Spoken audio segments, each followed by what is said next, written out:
Okay guys, I am back from my appointment to have my mammogram. So I am going to try to keep this as brief as possible, and I'm going to try to hit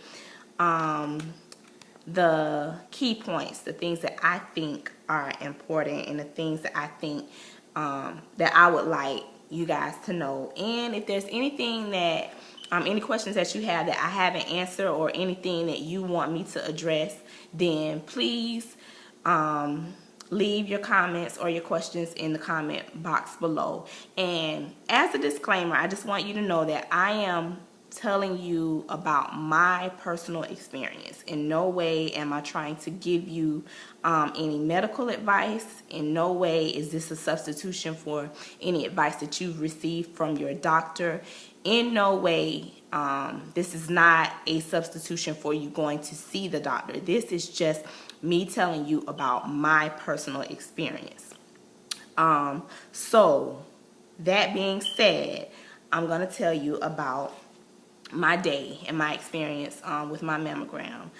The first thing that I want you guys to know is that in preparation for your mammogram, they will tell you that on the day of the procedure, do not wear any powders, lotion, perfume, or deodorant.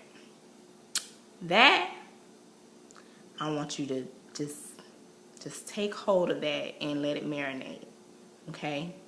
No powder, no lotion, no deodorant, no perfume. The moral of the story is, take a very good shower the morning of your procedure and come straight home afterwards, okay? Because you're going to be ashy, and among other things, you'll be ashy, and yeah, without deodorant. So yeah, and I live in Florida, and it's hot and humid, and we perspire. I perspire. I can't talk about nobody else, but I perspire quite a bit. So yeah, that was one of the things that I'm just like, Lord, I got to go. Okay, but anyway, I digress. Just keep that in mind. Know that on the day of your procedure. And the reason why, I'm a why person. I need to know why I'm not supposed to or am supposed to do something. And the reason why is because those chemicals could interfere with you having a very clear image, from my understanding. So you don't want to wear it. In order for you to have the most optimal mammogram, you want to comply with those rules. No powders, no lotion, no deodorant, no perfume. Okay, so that's number one. And I'm just going to tell you about my experience. So I got to the place. They told me to remove everything from the top up. And then they gave me this cute little pink wrap that I wore. It opened to the front. And I went into a room with a young lady who, I don't know what her title is, but she pretty much did my mammogram for me. She gets very up close and personal. So if you are a modest person and you're uncomfortable with being unclothed and in front of strangers, then you need to prepare for that.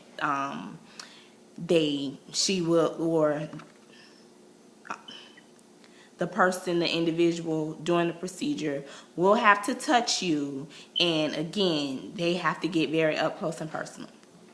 But basically during the mammogram, what they're doing is each breast, or the affected breast, they have to squeeze them in between two flat plates.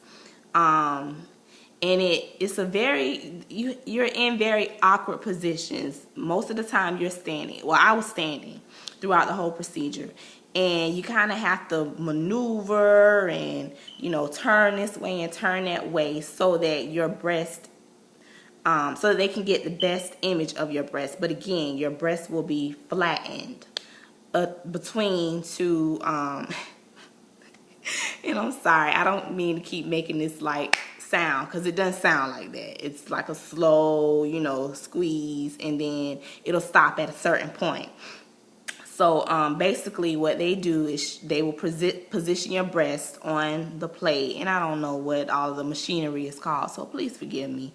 But they will flatten your breast on the plate, and they will say to you, you know, let me know when it's uncomfortable or when it's to a point that you can no longer tolerate it.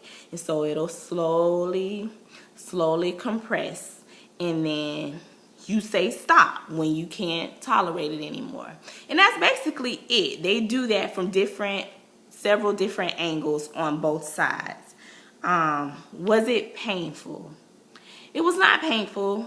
It was uncomfortable. I will say it was uncomfortable, but absolutely something. It's, you know, the little bit of discomfort that I felt is nothing compared to one day being diagnosed with breast cancer and finding out that it was too late because I did nothing preventative or nothing to prevent, you know, finding it soon enough. So you kind of have to weigh the pros against the cons. Is it, you know, was it worth it? Absolutely. So that's, if you don't go away with anything else, that's what I want you to know, that the small amount of discomfort that I felt, the little bit of embarrassment that I may have felt because I'm in front of a complete stranger, you know, without a top on, all of that was nothing compared to me someday being told that I may have breast cancer. So, you know, it was definitely worth it for me.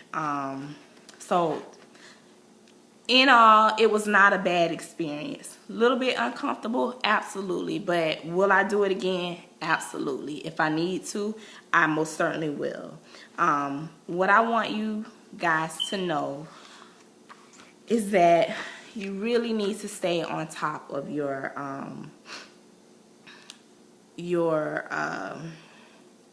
preventative, I want to say preventative maintenance. You know, you need to take preventative measures to make sure that you're catching certain things in time. So if you are a woman above the age of 40, you need to have a mammogram every single year. Every year, if you are above the age of 40, that's what's recommended.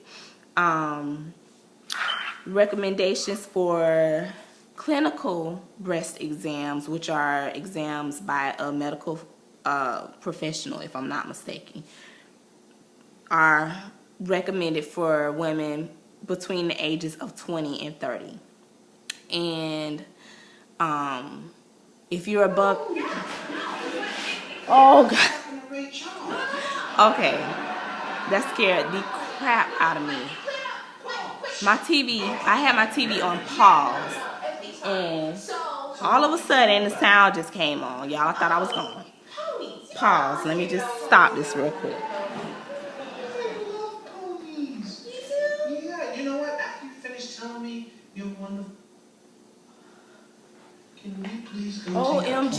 Let me turn it down.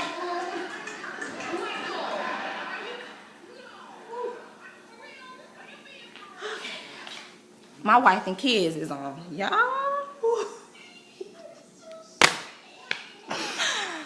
Thought I was a goner. Whew. Okay, so anyway, I'm rambling. Let me try to wrap this up.